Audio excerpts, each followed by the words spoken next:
አሁን አይለም አንተ ቪዲዮታና ጠቅላይ ሚኒስትር አብይ አህመድ ወደ አስመራ ያላኳቸው የኦህዴድ ከፍተኛ አመራሮች ሀገር ሽማግሌዎችና የሃይማኖት አባቶች ያለምንም ውጤት በመጡበት መንገድ እንዲመለሱ መደረጋቸው ኢሳያስ ድጎነ ጻው ቃልሲ ንግደፍ ኩስዕሮም ማለት ንግደፍ አይፈልጦም ነው ሐሳብ ፈጽሞ ያሳስባችሁ አልሲሲ ለኢሳያስ ባህርን አደሌስ ኤርትራ ዘንቋሽሽ ኤርትራ ዓወት ቀኒዕዋም አበ ምንታይ ዙርያዩ ክነቅርቦ ኢና ናት ኩሉ ነገር አትናምበ ሃይለ ፈናል ደለና ክልተ ሐዋት ህዝብ ኮይና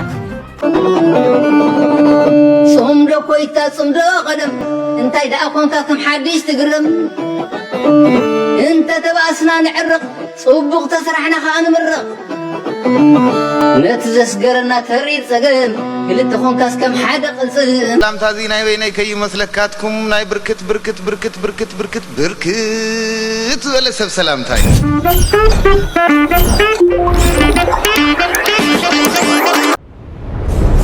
بزغنا لا فيديو تاع قدم مسغارنا نزغتا تحدش لكم سبات ندحر لكم سبسكرايب مبار اوال بيسيونا كونو سلام سلام كاني يوردل سلام اواني علم بعلمو سلام يوردل هاجرنا سلام انتخينا علم بعلمو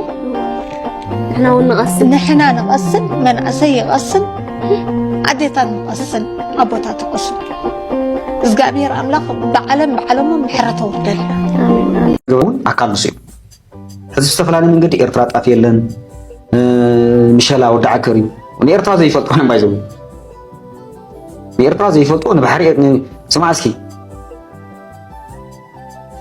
بحرنا دليس إيرترا زنقاشش مريت إيرترا لومعي مريت إيرترا سمعي مريت إيرترا سمعي عتبتي زلو كمي إيرترا كمي يتقوملو معلوم من أمقرفوز أبو العلم مريتن أبتعت مريتن زلو حابتي إيرتراويان كما يتقوملو على مقرفو نعم شهريا الباسب نيرنا شهريا كوفيد لنا شهريا هنا تيو قدم كن كيدينا دهر عسب كن كيدينا نزل تقوم مثلا عسب قبرها قداماي تيو انتهي تمثل لكن حبريتها له نايس الله أطبق حبريتها سلطلون كل جزء نيروناي بحري والله نحيل بحري ناي مريف سلاح كل جزء وكل حبريتها اللهم أبي كعرفها خلا أبي ما يتفتح يجي أخذ ما نصنع لنا ما نرلو من قدك ما رأيته يجي نجرني نور الله خسر له ونفرط من خلهم دق بدم سبوع كلايك كلا أباي نقر عليه من تا حمشت أجمال كان أدق لنا كابتها خلاص يا أخي أنا أدقن ما يبادل وأنا بأخلا ألوانا أقول كنا صنع نحرك هنا زي أنكن ديانا حارنا زي أنا عدقنا سب غيرنا نحن عدقنا نحن عدقنا بعدنا كيدينا حمشتنا إساياس بكوينات بقونة أو قرسي نقدر كسعرهم يا مالت نقدر فايت فلتأمني خاصة صغات فلت أيقونا نقدر كاب شحن شعات ميتين قلن جميرو عشحات مالتي بليون استكال زلوه عشحات بليون زم حادر ودب ويدما ጉጅለ ዳምበር ከምዝ ንስኻት ሓስቦ ኣብ ከምዝ ገረ ገንዘቡ ተጠውከብ ንስኻት ተጠውተብሎ ገንዘብ ይብሉን ታይፈልጦ ንመንግስቲ ኣሜሪካ ወላ ንመንግስቲ ዓለም ሲ ገንዘቡ ረኽቦ ይካ ይትረፍ ንስኻ ሓንሳብ ውልቀ ሰባት ሓንሳብ ብትካላት ከምዝ ገሩ ናይ 80 ዓመት ተመክሮ ዘሎ ውድብ ሕጂ ንስኻስ ብጎነፃው ቃልሲ ክስዕሮ ጎነፃው ቃልሲ ዕድሜ ሙሉ ዙብ ተጓነፀሉ እንዴ እዚ ስርዓት እዚ ንጎነፃው ቃልሲ ነዚ ንስኻት ገብሮ ዘለኻ ከመይ ገይሩ የማሓድሮ ጽቡቕ ገይሩ ይፈልጥ አዳዕዲ ይፈልጥ ኮሙን ተዝኸውን ነይሩ ብለካ ኣለኹ ብኩይናት ናይ ኤርትራ ጉዳይ ብኩይናት ሓደ ሕጅ ይኹን ብጎነፅ ይኹን ኣይፍታሕን እዩ ምኽንያቱ እቶም ኣብኡ ዘለው ደቂ ሹቕ እዮም እስኻ ድማ ወዲ ሹቕ ኣይኮንካን ምኽንያቱ ፖለቲካ ኣይርዳዕካን እዩ ፖለቲካ ናይ ደቂ ሹቕ እዩ ኢለካ ቅድሚ 6 ዓመት ፖለቲካ ናይ ደቂ ሹቕ እዩ ምኽንያቱ መሽጎራጉር ክትፈልጥ ኣለካ ባካ ኩሎም ካ ደቂ ሹቕ እዮም እመኖ ሓደ ፍተወፅናዮ ኩሎም ደቂ ሹቕ እዮም ነይሮም ዓዋሉ እዮም ነይሮም ለካለና ታይት ዛረብ ይድንሱ ናይት ክለ ስራ ዳግም እርቅ በመፍጠር ግንኙነትን ማደስ ያስፈልጋል በሚል መርህ ጠቅላይ ሚኒስትር አብይ አህመድ ወደ አስመራ ያላኳቸው የኦህዴድ ከፍተኛ አመራሮች፣ ሀገር ሽማግሌዎችና የሃይማኖት አባቶች ያለምንም ውጤት በመጡበት መንገድ እንዲመለሱ መደረጋቸውን የውስጥ ምንጮች ያደረሱን መረጃ ያመለክታል። በቀይ ባህር ላይ ያላት ፍላጎት በሁለቱ ሀገራት ጦርነት ምክንያት እንዳይደናቀፍ የሰጋቸው አሜሪካ በሀገራቱ ላይ የተጣሉ አንዳንድ ማዕቀቦችን በማንሳት ሁለቱ ጎረቤት ሀገራት እርስ በርስ ወደ ግጭት እንዳያመሩ ጠንከር ያለ መልእክት ማስተላለፏ ታውቋል። ይህን ተከትሎ ነበር ከሰሞኑ በብልጽግናዎች ዘንድ ከኢሱ ጋር ዳግም ግንኙነታችንን ልናድስ ነው የሚል ከበሮ ሲመታ የከረመው። ሆኖም እርስ በርስ ጦርነት ውስጥ አለመግባት ማለት ዳግም ከጠቅላይ ሚኒስትር አብይ አህመድ ጋር ፈንዲሻ መበተን አለመሆኑን ጠንቅቀው የተረዱት የኤርትራ ባለስልጣናት ሰርፕራይዝ ምናምን በማለት የተጀመረውን የአብይ የጨዋታ አይነት ሽምግልና ውድቅ እንዳደረጉት ነው ምንጮች ከውስጥ ያደረሱ መረጃ የሚያመለክተው። ይልቁንም ፕሬዝዳንት ኢሳያስ አፈወርቂ ትናንት ረፋዱ ላይ በደንደን በሚገኘው የእንግዳ መቀበያቸው የግብፁን የውጭ ጉዳይ ሚኒስቴር በድር አብደላቲን፣ የትራንስፖርት ሚኒስትሩን ሌተናል ጀነራል ኢነርጂ ካቢል አልዋዚርንና በትራንስፖርት በኢነርጂና በማዕድን ዘርፎች የተሰማሩ የበርካታ የግብፅ ኩባንያዎች ዋና ስራ አስፈጻሚዎችን ያካተተን ከፍተኛ የግብፅ ልዑካን ቡድን ተቀብለው ሰፊ ውይይት ማድረጋቸው ተመልክቷል። ውይይቱ በሁለቱ ሀገራት መካከል ያለውን ሁለንተናዊ የትብብር ግንኙነት በማጠናከርና የጋራ ትኩረት በሚሹ ቀጠናዊና ዓለም አቀፋዊ ጉዳዮች ላይ ያተኮረ ነበር ተብሏል። በዚሁ ጊዜ ፕሬዝዳንት ኢሳያስ ባደረጉት ንግግር ኤርትራ ከግብፅ የኢኮኖሚና የንግድ ኩባንያዎች ጋር በመተባበር የጋራ ፕሮጀክቶችን ለመተግበር ዝግጁ ናት ብለዋል።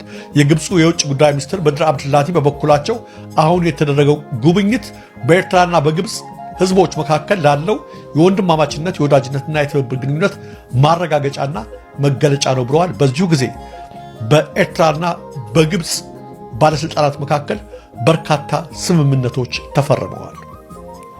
ስለዚህ እና አብይ ሰርፕራይዝ እያሉ ሰሞኑን ሲያጮሁት ለነበረው ነገር ጸጥ ብለዋል። በድንገት ተቀባይነት አላገኙም። እነሱ ያደርጉታል፣ ሄደው እንደገና መተቃቀፉን ያደርጉታል። ነገር ግን ከወዲያ በኩል በመርህ ላይ የቆሙ መሪዎች ነው ያጋጠማቸውና ሽማግሌዎችም ያለምንም ውጤት በመጣችሁበት ተመለሱ ተብለው ነው የተመለሱት። ይልቁንም ከግብፅ ጋር መፈራረማቸውን እንደቀጠሉ ነው። አሜሪካ ኣብ መንጎ ኤርትራን ኢትዮጵያን ሓበራዊ ምርዳእ ንክመጽእ ተጻር ከም ዘላ ኣብ ዝግለጸሉ ዘሎ እዋን ልኡኻት ኣብይ ኣሕመድ ናብ ኤርትራ ከም ዝኸዱ ተገሊጹ። ኤርትራ ድማ ትግራይ ዘየጠቃልል ዝኾነ ዓይነት ዕርቂ ኣይቕበልን ክትብል ንልኡኻት ኣዲስ ኣበባ ከም ዝመለሰቶም ኣፈኛ ስርዓት ሻዕብያ ተዛሪቡ። ኣብ መንጎ ቀዳማይ ሚኒስትር ኢትዮጵያ ዶክተር ኣብይ ኣሕመድ ፕሬዚዳንት ኢሳያስ ኣፈወርቂ ዝነበረ ጥምረት ዳግማይ ክስተኻኸል እዩ፣ ክልቲኦም መራሕቲ ድማ ናይ ቀደም ምትሕብባር ተመሊሶም እዮም ዝብሉ ሰፋሕቲ ወረታት ግምታት ኣብ ናይ ኢትዮጵያ ማሕበራዊ መራኸቢ ብዙሓት ከናፈሱ ቋንዮም ኣለው።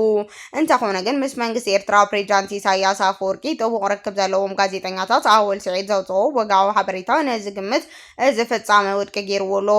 ኣወል ስዒድ ኣብ ዘመሓላለፎ ናይ ቪድዮ መልእኽቲ እቲ ኣብ መንጎ ኣስመራን ኣዲስ ኣበባን ዳግማይ ናይ ዕርቂ ርክብ ተፈጢሩ ኣሎ ዝብል ወረብ ብወገን ኤርትራ ኣይኸውንን ዝብል ምላሽ ከም ዝሃበ ኣረጋጊጹ። ኣወል ስዒድ ህድሞና ቲቪ ብዝተሰየመ ናይ ዩቲብ ቻናሉ ኣብ ዘመሓላለፉ ዝርዝር መብርሒ ከም ዝገለጹ ኣብ ዝሓለፈ መዓልትታት ብርክት ዝበሉ ወከልቲ ሽምግልናን ዓበይቲ ዓድን ሕብረቶም መልክዖምን እንዳቀየሩ ብዝተፈላለዩ ናይ ኣየር በረራታት ካብ ኢትዮጵያ ናብ ኣስመራ ክመላለሱ ከም ዝቀናዩ ተሓቢሩ። ካብ ኣስመራ ዝተውሃበ ምላሽ ግን ትግራይ ዘየጠቃልል ንትግራይ ናብ ጎኒ ዘገልል ዝኾነ ዓይነት ዕርቂ ናትና ዕርቂ ኣይኮነን ብሰላም ኺዱ ተባሂሎም ተሰናቢቶም ኣለው።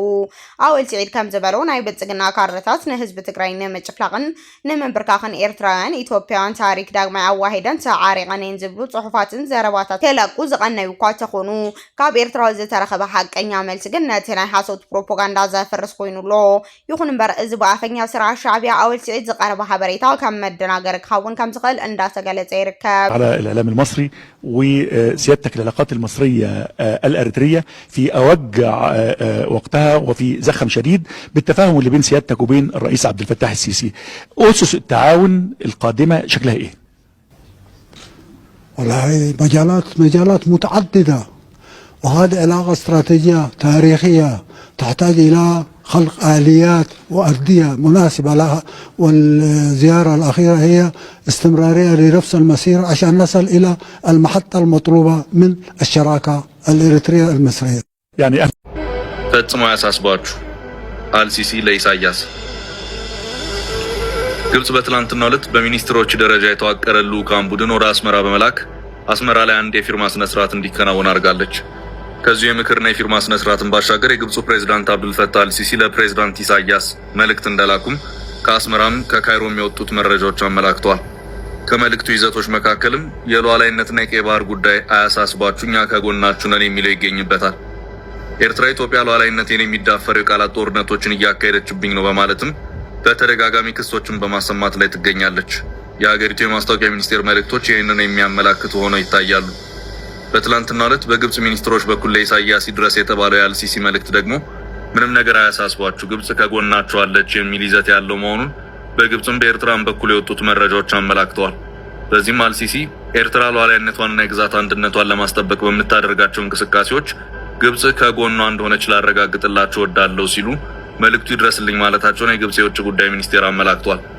ደብዳቤው ለኢሳያስ ይድረስ ከመባሉም ባሻገር ከካይሮ አስመራ የተላኩት የግብጽ የውጭ ጉዳይ ሚኒስትር ባድር አብዱላቲና የሀገሪቱ የትራንስፖርት ሚኒስትሩ ጀነራል ከማል ኤሌዋዚር ከኢሳያስና ከኤርትራ የውጭ ጉዳይ ሚኒስትር ኦስማን ሳላህ ጋር ባደረጉት ውይይት የቀይ ባህርና የአፍሪካው ቀንድ አዳዲስ ጉዳዮች ውይይት ተደርጎባቸዋልም ተብሏል። የኤርትራንና የግብጽ ወደቦችን በባህር መስመር እናገናኛለን ያሉት ሁለቱ ሀገራት በዚህ ጉዳይ ስምምነት ፊርማቸውን ያኖሩ ሲሆን ቀይ ባህርን በተመለከተ ተደርጓል በተባለው ውይይትም ቀይ ባህርን ከሚያዋስኑት ሀገራት ውጪ ሌሎች ሀገራት በቀይ ባህር የሚመለከታቸው ጉዳይ አይኖርም እንደተባለም ዘገባዎቹ አመላክተዋል። ይህም በቀይ ባህር በኩል የባህር በር መውጫ ማግኘት አለብኝ በማለት ተደጋጋሚ ጥያቄዎችን የምታቀርበውን ኢትዮጵያን ታሳቢ ያደረገ አገላለጽም ሆኖ ታይቷል። ግብጽ አንዷ የቀይ ባህር ተጋሪ ሀገር ብትሆንም ከተወሰኑ ጊዜያት ወዲህ በቀይ ባህር ጉዳይ አድራጊ ፈጣሪ ነኝ በማለት ኤርትራን ጨምሮ ሌሎች የቀይ ባህር ተጋሪ ሀገራትን ላስተባብር እያለችም ትገኛለች። በዚህም ቀይ ባህርን ከሚያዋስኑት ሀገራት ውጪ ሌሎች ሀገራት በባህሩ አገልግሎትን ከማግኘት ባለፈ የቋሚ ባለቤትነት ጥያቄ ሊያነሱ አይገባም በማለት አለኝ ያለችውን አቋም ደጋግማ እያሳወቀች ትገኛለች። ግብጽ በዚህ ጉዳይ ሶማሊያንም ጭምር ለማስተባበር ሙከራዎችን ስታደርግ የከረመች ሲሆን ይሁንና አሁን ባለው ሁኔታ ሶማሊያ በከባድ የስልጣን ሽኩቻ ውስጥ በመናጥ ላይ ትገኛለች። ግብጽ ሱዳንን ጨምሮ ለመጠቀም ጥረቶችን በማድረግ ላይ ስትሆን የሱዳን የእርስ በርስ ጦርነትም በተመሳሳይ መልኩ ለግብጽ ባለስልጣናትና በኢትዮጵያ ዙሪያ ያሉ ሀገራትን በራሳቸው ቅኝት ለማስተባበር የሚያደርጉትን ጥረት እንዳይሰምር አድርጎታል። አሁን ባለው ሁኔታ ለግብጽ የተመቸችውና የተገኘችው የአፍሪካው ቀንድ የኢትዮጵያ ጎረቤት ሀገር ኤርትራ በመሆኗ ርብርቡ ኤርትራ ላይ ሆኗል። የኢትዮጵያ ጎረቤት ሀገር የሆነችው ደቡብ ሱዳንን በወታደራዊ አቅጣጫ ከግብጽ ጋር ያለን ግንኙነት አስፈላጊ አይደለም ያለች መሆኑን ከሰሞኑ እየወጡት ያሉ ዘገባዎች እያመለከቱ ይገኛሉ። ኤርትራ ወርቂ ተዓዊታ ኤርትራዊ ኦሎምፒካዊ አትሌት ዳዊት ሰዓረ ኣብ ሻምፒዮን አትሌቲክስ አፍሪካ 5000 ሜትሮ ወርቂ ሜዳልያ ተዓዊቱ። አትሌት ዳዊት ሰዓረ ኣብ ኤርትራ በሚኒስትሪ ሕርሻ እትጥርነፍ ጋንታ ፍረ ጻዕርዩ ዝወዳደር። አሜሪካ ኢሳያስ የሆነ ነገር ከሆነ ኤርትራ መቆጣጠር ትፈልጋለች ብያቸዋለሁ። ለምን ነበር ያልኳቸው? ያን የምታስታውሱ ከሆነ ኢትዮጵያ የቀይ ባህር አባል አይደለችም። መሬቷ ኦልሞስት ህጋዊ በሆነ መንገድ ባይሆንም ፖለቲካዊ በሆነ መንገድ ለቀይ ባህርን እንዳትጋራ ተደርጋለች። ሶ አሜሪካ በምን ሂሳብ ነው ባይላተራል ስትራክቸር ዲያሎግ የሚል ቋሚ ፍሬምወርክ መስርቶ ፒስ ኤንድ ስቴቢሊቲ የሚል ቶፒክ አጀንዳ ፈጥሮ ከኢትዮጵያ ጋር የሚወያየው በምን አግባብ ነው ብዬ ነግሬያችሁ ነበር። ጠይቂያችሁ በምን አግባብ ነው ኢትዮጵያ ወደ ቀይ ባህር ከፈለገ ከኤርትራ ጋር ከግብጽ ጋር ከምን ጋር መወያየት ይችላል። በትዋይ ከኢትዮጵያ ጋር ብያችሁ ነበር። ሶ ለዚህ አቅርቤላችሁ የነበረው የ390 ኤን ይሄ ሪዞሉሽን በ1952 ጸድቆ የነበረው ከዛም ደግሞ የሪፈረንደሙ ጉዳይ የደርግ ህገ መንግስት መሰረት አድርጎ አሜሪካ ይከራከራል። ምክንያቱም በዛ አግባብ የኤርትራ ሉዓላዊነት ባዶ ነው፣ ምንም ነገር የለውም፣ በአሜሪካ እውቅና ላይ የቆመ ነው። አሜሪካ እውቅና አልሰጥም ካለች ኤርትራ የትም መድረስ አትችልም ብያችሁ ነበር። ገባችሁ? አሁን ደግሞ ቁጭ ብዬ አሰብኩት አልኳችሁ ቅድም አሰብኩና ይሄ ብቻ በቂ ነው ወይ ማለት በቂ መሆን ይችላል። ምንም የትኛውም ዓለም አቀፍ ህግ ፍርድ ቤት ሄዳ ኤርትራ ማሸነፍ አትችልም። በዛ አግባብ የአልጀርስ ስምምነት መተግበር አይችልም። ምክንያቱም የኢትዮጵያ ፓርላማ አላጸደቀውም፣ በነጋሪት ጋዜጣ አልወጣም። ሶ የኢትዮጵያ የህገ መንግስት ያስቀመጠውን ፕሮሲጀር አይከተልም፣ አልተከተለም። ሶ የወደቀ እንትን ስለሆነ ማለት ከዛ ውጪስ ምን አለው? ይሄን ያህል በኢትዮጵያ ተማምነው የኢትዮጵያን እድል የኢትዮጵያን ነገር ለመንጠቅ የፈለገበት ምንድነው? መብራት ስለሄደ ነው። እና ምንድነው ብዬ ስፈልግ ዛሬ ያገኘሁት ቅድም የነገርኳችሁን ነገር ነው። አብይ አህመድ ፓርላማ ላይ የተናገረው ነገር ግን ፓርላማ ላይ ስለተናገረ ዋት ብዬ አሰብኩና ፓርላማ ላይ ጠቅላይ ሚኒስትሩ ንግግር ሲያደርግ ምን አለ ፕሮሲጀሮቹ ምንድናቸው ብዬ ማየት ጀመርኩ። ፓርላማው ያጸድቃሉ ብያየው ለካ ሪዞሉሽን ተብሎ መጨረሻ ላይ አፈ ጉባኤ ያጸድቃል። ጸድቆ ነው ውይይቱ የሚያበቃው። ሶ ጠቅላይ ሚኒስትሩ ያቀረበው ነገር ኤርትራ በኢትዮጵያ ምንም የተሰጣት እውቅና የለም፣ ማንንም የሰጣት እውቅና የለም። ስለዚህ ይሄ ነገር የህግ ችግር አለበት አለች እናት ሀገሯ ማዘር ስቴት አለች። ሶ በፓርላማ የቀረበ ጠቅላይ ህግ አውጪው ማለት ነው ጠቅላይ ሚኒስትሩ ያቀረበው ገባችሁ? ፓርላማ ያጸደቀው ነገር ህጋዊ ለምን አይሆንም ነው ማወቅ ያለባችሁ። ይሄን ነው የትኛውን በቃ ተመራመሩ። መብራት መጥቶ ነው አሁን ደግሞ መጣ እና ይሄን መጀመሪያ ሌላ ደግሞ ምን ነግራችሁ ምን መሰላችሁ? የተባበሩት መንግስታት ለኤርትራ እውቅና ሰጠው ያለበት አግባብን ልንገራችሁ። ለኤርትራ እውቅና ሰጠው ያለበት አግባብ ያኔ የሽግግር መንግስቱ ጊዜ የሽግግር መንግስት ማለት ምንም አይነት እውቅና የለውም ማለት በቻርተር ነው የሚተዳደረው፣ ህገ መንግስት የለውም። የተለያዩ ዝም ብለው የተመረጡ የታጣቂ ኃይሎች ምናምኖች የመሰረቱት ጉባኤ ነው። እሱን ወክሎ የውጭ ጉዳይ ማን ይስራለን ሲባል ስዩም መስፍን የተመረጠው። ስዩም መስፍን ህገ መንግስታዊም መሰረት የለውም ነበር። ማንም ሳይወያይ እውቅና ሰጥቷል አለ የተባበሩት መንግስታት። እውቅና ሰጥቷል፣ ኢትዮጵያ እውቅና ሰጥታለች። እንዴት? በውጭ ጉዳይ ሚኒስትሯ ምን አለ? ጠቅላይ ሚኒስትሩ ያኔ ቢያንስ መለስ ዜናዊ ነበርና መለስ ዜናዊ ምን ብሏል? እሱ እንትን ብሎ ምንም ያለው ነገር የለም። በቃ ስዩም መስፍን እንዲህ ብሏል። ስዩም መስፍን በተናገረው የሽግግር መንግስት ያልተመረጠ ገና አደራ ጠባቂ የሆነ መንግስት እውቅና ሰጠ ተብሎ ዝም ብሎ በወሬ ለኤርትራ እውቅና ከሰጣት ዩኤን ማለት ነው አብይ አህመድ በህገ መንግስት አግባብ ጠቅላይ ሚኒስትር የሆነ ፓርላማ ላይ በህግ አውጪው አካል በተባበሩት መንግስታት እውቅና የተሰጠው መንግስታዊ መዋቅር ኦኤዩም የሚያውቀው አካል እኔ ለኤርትራ እውቅና የተሰጠበት አግባብ መረጃ የለኝም፣ ምንም አይነት ማስረጃ የለም፣ ይሄ የህግ ስህተት አለበት፣ ስለዚህ ኤርትራ አልተገነጠለችም፣ አሁንም ፓርት ኦፍ ኢትዮጵያ ናት፣ ነገር ግን ይሄንን ነገር ለመፍታት ጊዜ ያስፈልጋል አለ። ከጥቂት ጊዜ አመት በኋላ ደግሞ በአንድ አመት በምናምን ደግሞ የውጭ ጉዳይ ሚኒስትር ኤርትራ ከያዘችው የኢትዮጵያ ግዛት መውጣት አለባት አለ። ይሄ ምን ማለት ነው ብላችሁ ስታስቡት በቃ ኢትዮጵያ ለኤርትራ እውቅና አትሰጥም። ኤርትራ መገንፈል የጀመረችው ህወሓትም በቃ ኤርትራም ዲፋክቶ ስቴት ናት፣ እኔም ዲፋክቶ ስቴት ለሁን በቃ ሁለታችንም እኩል ነን ብሎ አሁን እየተወራጨ ያለው የተለያዩ ተቃዋሚ ኃይሎችም ይሄንን ተገና አድርገው በቃ ማለት ተገንስል ይሄ እንትን ኤርትራ ናት የምታደራጃቸው እያስባለሁ ይሄንን ነገር ለመቀልበስ። ለዚህ ትልቁ ማሳያ ብላችሁ የምትወስዱት አንዳርጋቸው ጽጌ ነው። አንዳርጋቸው ጽጌ በቅርብ ማለት ነው አስመራ ገባ፣ ከዛ ሱዳን ገባ፣ ከዛ ምንድነው ጠምዶ ነው ምናምን ጸምዶ ነው ምናምን የሚባል አደረጃጀትን ፈጥረው የኢትዮጵያ መንግስት ገልብጠው ፓርላማ ተቆጣጥረው ለኤርትራ ድምጽ ሰጠው።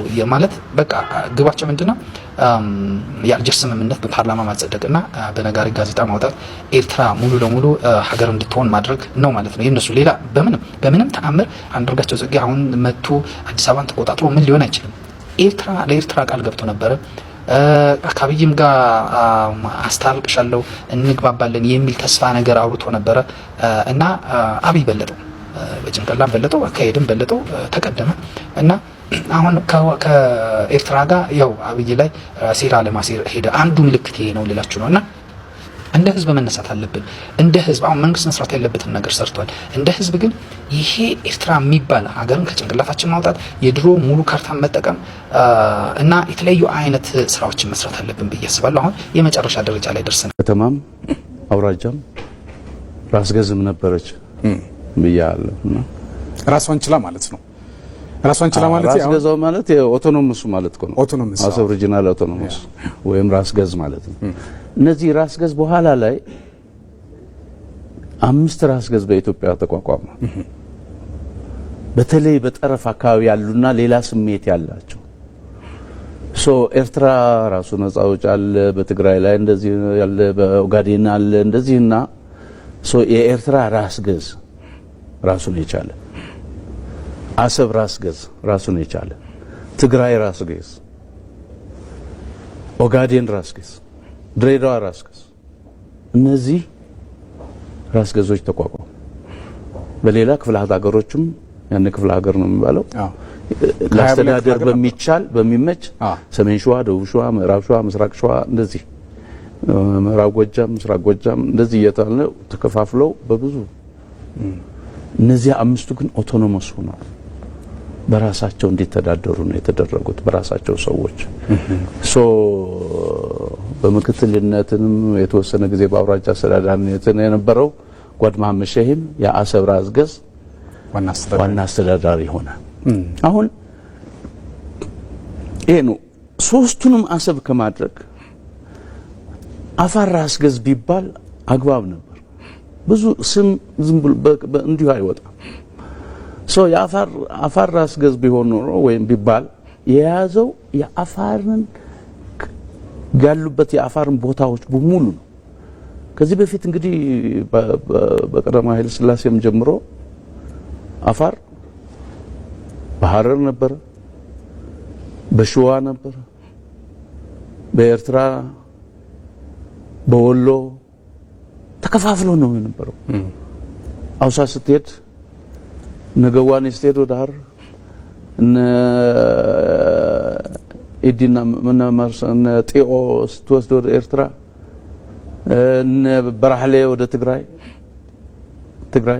እንደዚህ ተከፋፍሎ ነው የነበረ እነዛን ሁሉ የሚያጠቃልል በከፊል ሙሉ 100% እንኳን ባይሆን እነዚህ ግን በሙሉ ነው የገቡት ሶ ዛስ ዋይ አሰብ ራስ ገዝ ማለት ፈንታ አፋር ራስ ገዝ ቢባል ኖሮ ነገር ግን አሰብ ራስ ገዝ ሆኖ እነዚህ አሁን ላልኩ ከምጽዋ አጠገብ ካለችው ጀምሮ ነመርሰ ፈጡማን ጢዮን ኢድል በይሉል ያልኩ አሰብ መጣ እስከ ጅቡቲ ጫፍ ራሃይታ ብለ እንደዚህ መጨረሻ አውሳ ድረስ ወሎ የነበረው የአሰብ ራስ ገዝ ሆነ ሶ የዚህ ዋና አስተዳደር ጓድ መሐመድ ሸሂም ነበር እኮ አሁን እኔ ማለት የአሰብ ራስ ገዝ ከተባለ የኤርትራ ራስ ገዝ ከተባለ የሌሎችም የኦጋዴን እዛ ሶማሊያ አካባቢም እንደዚህ የኢትዮጵያ ሶማሊያ አካባቢም እንደዚህ አይነት ነገር ነበር እንግዲህ በራስ ገዝ ተብሎ የተሰየሙ አካባቢዎች ነበሩ በክፍለ ሀገር ደረጃም እንደዚህ ቀደም ሲል እንደተጠቀሷቸው በርከት ያሉ የክፍለ ሀገር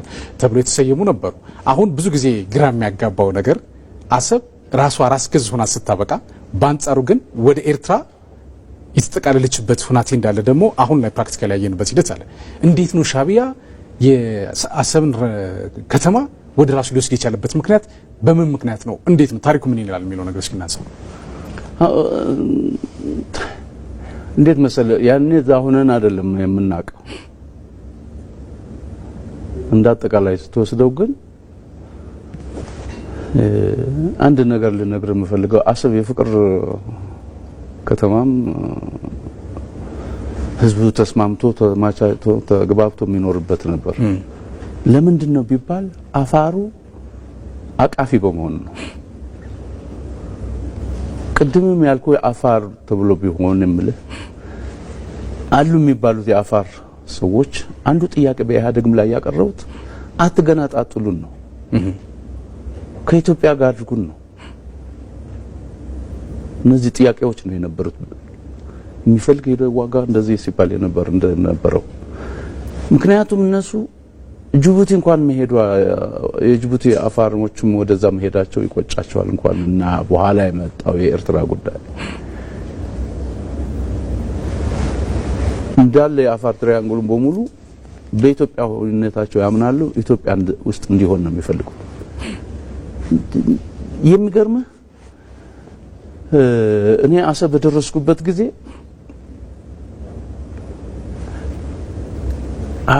አጼ ኃይለ ሥላሴ የጀመሩት ጉዳይ ነበር እንኳንና ምጽዋና አሰብን ጅቡቲንም ጭምር የባህር በር ሆና በኢትዮጵያ እንድትጠቃለል በሪፈረንደም ጊዜ ነፃ በመተወጣበት ጊዜ ሪፈረንደም ላይ ድምጽ እንዲሰጡ አፋሮች ሁሉ እየተዘጋጁበት የነበረና መታወቂያ እየተሰጣቸው ጅቡቲ የሚገቡ ነበር ምክንያቱም ጅቡቲ እንደው ምን እንኳን ነው በደረስኩበት ጊዜ በደርግ ጊዜ ህክምና እንኳን አሰብ ሆስፒታል የማይችለውን ጅቡቲ ሄደው እንደ ጅቡቲያን ስለሆነው በነፃ ይታከሙ ነበር ምክንያቱም መታወቂያ ስላላቸው በዛ ሶ ምንድነው መሃል ላይ ግን ምን ሆነ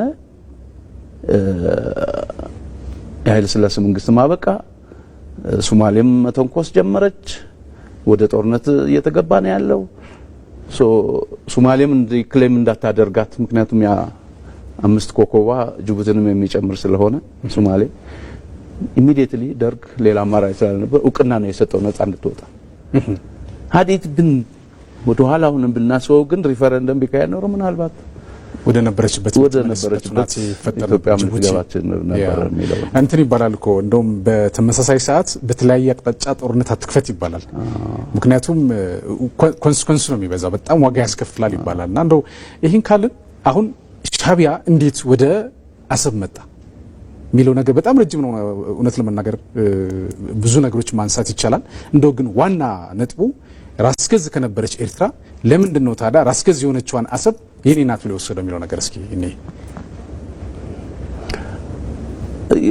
አሁን እንግዲህ ወዴት መሄድ አለብን እኔ አሁን እንደ አሰብ ነዋሪ ሆኜ አይደለም ነገር ያ ምክንያቱም ምንም በዛ ጉዳይ ምናቀው አይደለም እንደ አጠቃላይ ግን ሲጀመር ራሱ ተቃውሞ ከፌዴሬሽኑ ጀምሮ የኤርትራን ጉዳይ ነው አንስቶሚ የተዋጉት ሻቢያ እንግዲህ ወደ ትግል ሲወጣ ኤርትራን ነፃ ወጣለሁ ብሎ እንደወጣ ነው የሚናገረው ታሪኩም ማለት ነው ከጀብሃ ጀምሮ በርግጥ ብዙ ነገሮችን ማንሳት ይቻላል ግን ደግሞ በዋናነት ኤርትራን ነፃ ለማውጣት ነው የሚለው ነገር ነው ሰድ ኤርትራ እኛም እናቀው ኢትዮጵያውያን የሚያውቁት በሰዓቱ የነበሩትንም አሁንም ያለው የሚታወቀው እርሶ እዛ መመራነት በነበሩበት ሰዓት ራስገዝ እንደነበረች ነው ኤርትራ ራሷን ችላ እንደውም የቀድሞ የፌድሪ ፕሬዚዳንት ግርማ ወልደ ጊዮርጊስ የቀይ መስቀል አለቃ እንደነበሩ አስታውሳለሁ እርሶም የአሰብ የቀይ መስቀል ኃላፊ እንደነበሩ አቃለሁኝና እንደው ከዚህ ጋር ተያይዞ ኤርትራ ራሷን ችላ የራሷ ስትራክቸር ያላት የራሷ አገዛዝ ያላት ሆና ስታበቃ በአንጻሩ ግን አሰብም እንደዚህ በተመሳሳይ ሆና ስታበቃ አሰብ ላይ መምጣት በራሱ ምን ይላል ከዛ በፊት የነበረው 50 ዓመት በፊት ከዛ በፊት የነበረው ብዙ ነገር ስለሚባል ማለት ነው ወደ 80 ዓመተ ምህረት ስትሄድ አሰብ ራስ ገዙናለች ያ ስለዚህ እንደ ኤርትራ ነች አንደር ዘ ደርግ ሪጅም ማለት ነው አሁን የኔ ጥያቄ እሱ ነው እንደ ኤርትራ ከሆነች ዘንድ ኤርትራ ለምን ዘልቃ አሰብ ጋር ገባች ነው የኔ ጥያቄ ለምን ገባች እንዴት ገባች የሚለው ነገር እስኪ እናንሳ እንደውም ከዚህ ጋር ተያይዘው ክሌም ያደረጉት ከመጀመሪያ ያለው ጉዳይው በ80 ላይ የሆነውን ሳይሆን ማለት ነው ከ80 እና 79 መጨረሻ ግን አሰብ ራስ ገዝ ከተቋቋሙ በኋላ ኤርትራም ራስ ገዝ ነች ተጠሪነቷ ለማዕከላዊ መንግስት አሰብም ተጠሪነቷ ለማዕከላዊ መንግስት ራስ ገዝ ነች ይሄ ልክ አይደለም የሚል እኮ ተነስተዋል በኃይል ወስዷል እውቅናም ተሰጠው ኦኬ እውቅና ሰጪው እንግዲህ በሰዓቱ የትግል አጋር የነበረ ህወሓትም ስለነበረ እውቅና የሰጠው አሁን ያ እውቅና ትክክል ነው አይደለም የሚለው ነገር በጣም ብዙ ጥናት ያስፈልገዋል እውነት ለመናገር ማለት ነው አሁን ግን እኔ በዛን ሰዓት እንደነበረ አንድ ከፍተኛ የአሰብ ከተማ አመራር ላቀው የምፈልገው እንደ ኢትዮጵያዊ ማወቅ የሚፈልገው ማለት ነው